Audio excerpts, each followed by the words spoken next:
Hey guys, Mike from Urban Automotive, Oakville, Ontario, Canada. Here with an expert. His name is Paul. He's from Monroe. And what do you do, Paul? We are a manufacturer of ride control components, shocks, struts, quick struts, many components related to ride control.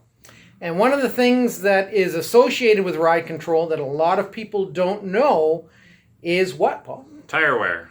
Tire wear. Some people get it, some people don't. Some people are surprised when we bring their vehicle in and they say, what do you mean my tires are worn? I just got them last year. How is that possible? Paul, explain how that's possible. So shocks, struts, coils, ride control components really help control the vehicle in terms of steering, stopping, stability, and also help keep the tire in contact with the road. Would you call that a triangle of safety? I would. Okay, that's a little, what do you call that? Licensing. Yeah, the safety triangle. So the safety triangle. Okay, sorry, Paul. Oh, no problem. So there are lots of different kinds of tire wear. The two most common in terms of shocks and struts are camber wear.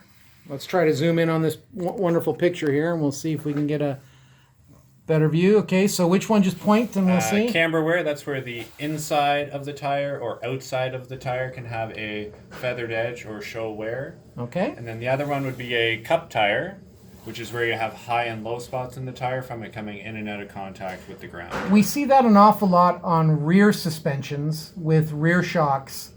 And why is that, Paul? It's typically the cars are lighter in the rear of the vehicle. Okay. And that's when you'll see more of that wear. The front of the tires will have the weight of the engine on the vehicle, and that's what will kind of keep those in contact with the road, along with the shocks and struts or quick struts. Perfect.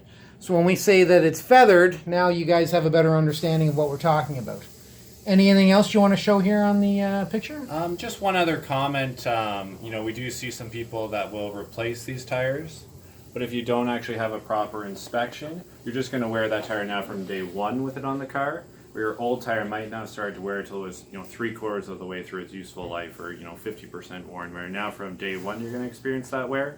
And if you just spent $1,000 or $1,200, you definitely want to protect that investment and have a ride control inspection. That's awesome. Thanks for your time, Paul. Appreciate it.